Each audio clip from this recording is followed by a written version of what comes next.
in psychology circles, there's a very famous study by Lepper and Green, where they got preschool children from memory, to do drawing, basically. And these children would, first of all, draw out of free will, right? They identified as drawers.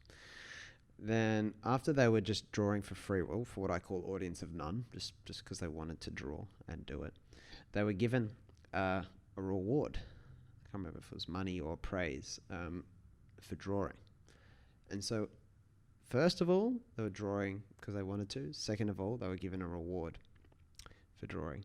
What they found in the group that was getting a reward that they introduced for drawing is that once they stopped giving the award, the children started drawing half as much.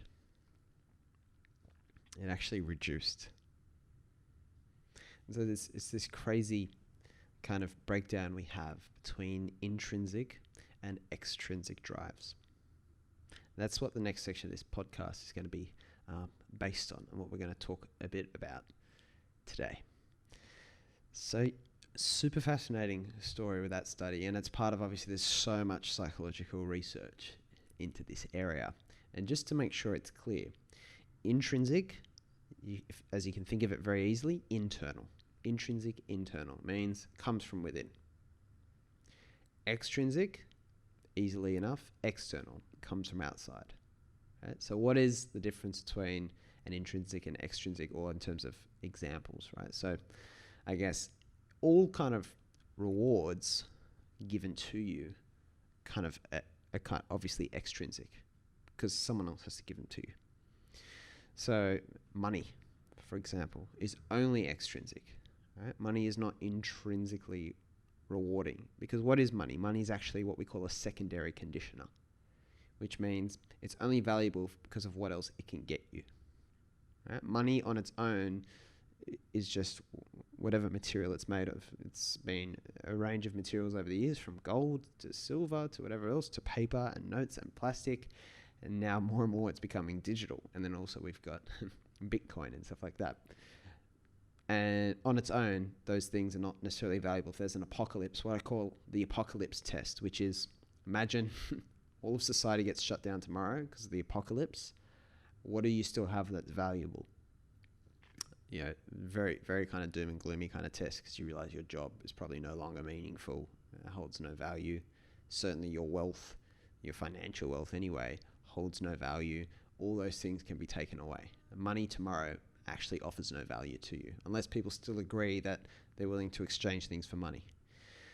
So it's a story, right? But that story means that it doesn't have any it doesn't have much intrinsic value apart from the material it's made from, which is fascinating to think about, because we don't think of money in that way normally. So money's only valuable for what it can get you. It's a secondary conditioner. It's the other thing that's good. It's the thing on the other side of the purchase, right? House, luxury goods, travel experiences, mansions, you name it. Also, I guess the options it appears to bring. And when people don't know what they want, sometimes they really want a lot of money, because if they don't know what they want, they can just have heaps of options instead. Remember, that's an idea that Peter Thiel discusses in 0 to 1, his book. So that's super interesting too. Some of the other examples of extrinsic rewards and motivators, praise is a big one. And praise is one of the trickiest ones, in my opinion. So praise, don't forget, comes from other people. And other people are not you. Your mother and father are not you. Your family are not you. The people you look up to and your heroes are also not you. So we're very susceptible to praise, especially for people we look up to, people we feel like we have an affinity with. It can be very hard kind of reward to resist. And that's the criticism of a lot of people in fields like academia or in the charity kind of sector and aid. A lot of those people not motivated financially per se, but they're very motivated to get recognition and approval from others. And there's a lot of people that argue those are more dangerous and more toxic. Super interesting. Well, they're certainly more psychologically challenging. So those are some of the examples of, I guess, extrinsic rewards, things that come from outside. Intrinsic is just genuine enjoyment. It comes from you. So in that study, the children start drawing because drawing is just fun. For kids, drawing is just fun. Before they become aware of themselves, before we teach them fear and to judge art in a particular way, it's just a natural thing to do. So one of my favorite questions is the audience of none question. I talked about a little bit in the previous episode, which is, what would you do, if you were performing for no one but an empty theatre? You didn't get any praise, you didn't get any money, you didn't get anything apart from the joy of doing it. It's like, what would you perform even if you knew no one would ever see it or witness it? And would you still do it? All right, because if you do that, you do it for an audience of none, we say. And I think in the next episodes, we'll talk about why, for those kids in that example, in that study, which is a principle that translates in much later on in life, which you'll be able to tell for yourself through observation, why something can start out as an intrinsic and end up extrinsic. Even for me, like, this is a very good opportunity to just reflect more on, I guess, my psychology when I was at school. Because I was normally in, I guess, what you'd call high achieving positions, like academically. I don't say that to boast, because I really see that as being a waste of kind of time, or largely a waste of time now. And I guess when I look back at that time, I kind of got hooked on the external feedback and being seen as the smart kid at times. It gave me this identity that I could live up to. But really the image came from outside. So again, to use the apocalypse test, if there was an apocalypse, or if maybe a bit softer, the audience of none test, if there was no one around at school and there were no other people, there wouldn't be much incentive for me to top the class or be the best or be the smartest, or certainly try to be the smartest. Wouldn't say I ever was.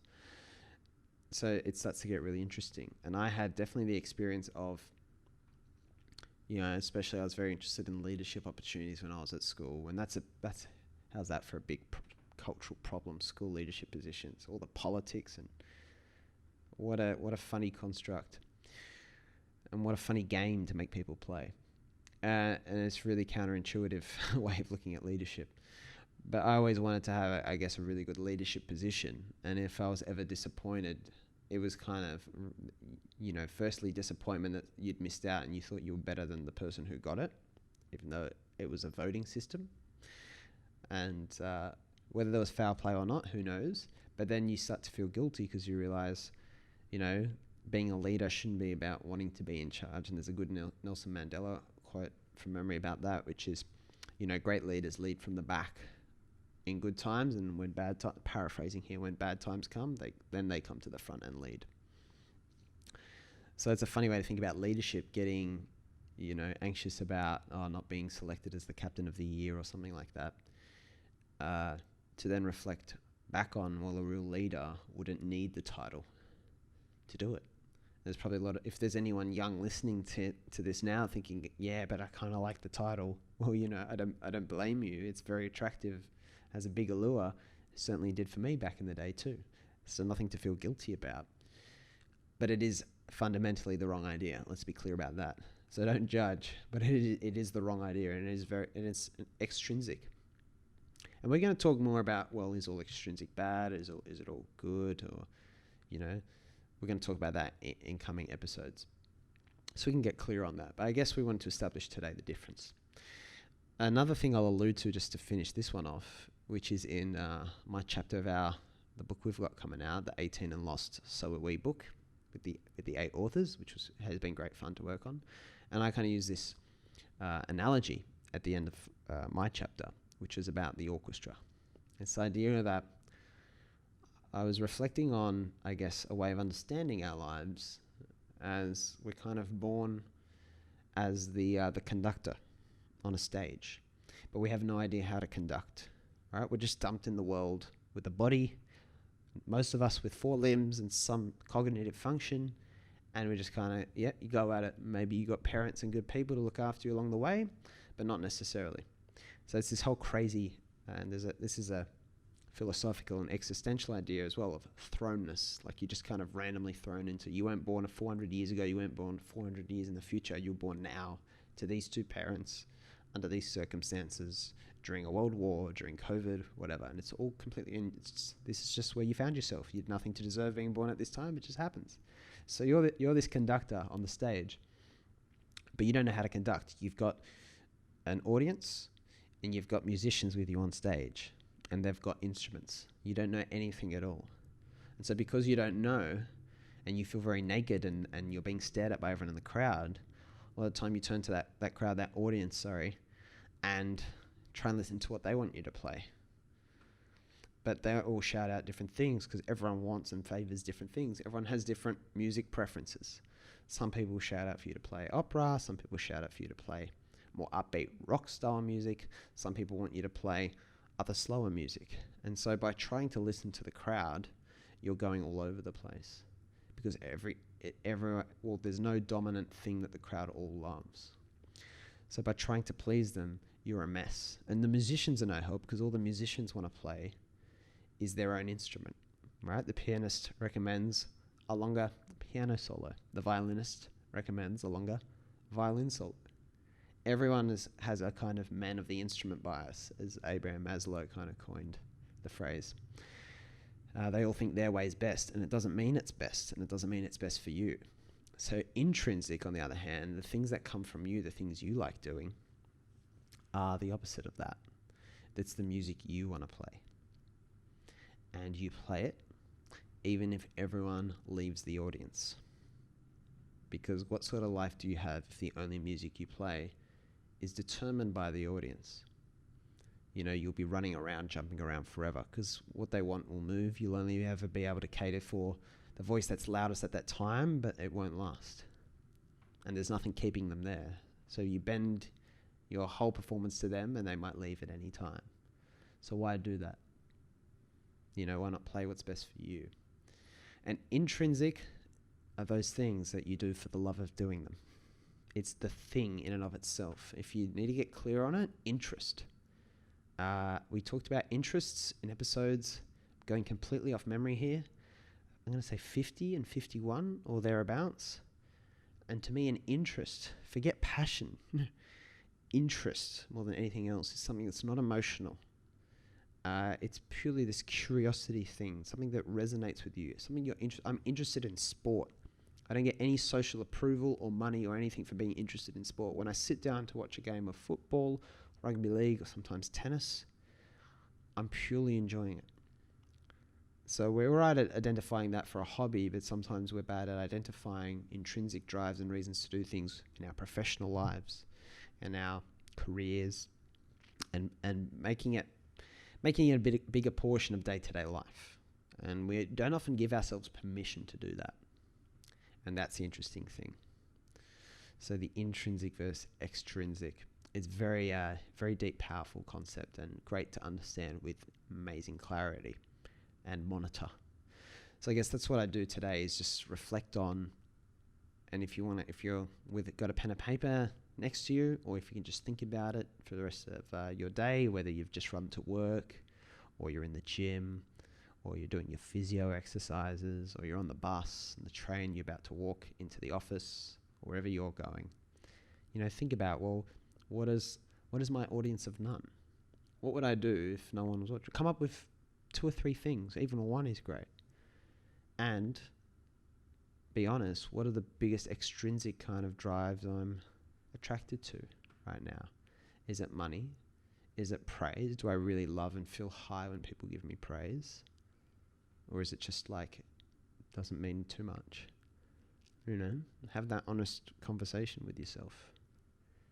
And then come again tomorrow, because we're going to talk about the downsides of extrinsic drives in way more detail. So yeah, if you want more on that, there's plenty of blogs on intrinsic and extrinsic drives. You can just Google it, and Joe Wehbe, or the website is www.withjoewehbe.com. But yeah, apart from that, just remember, as always, that the best way to open 1,000 doors for you is to concentrate on opening doors for others. Thanks very much, guys. See you again tomorrow.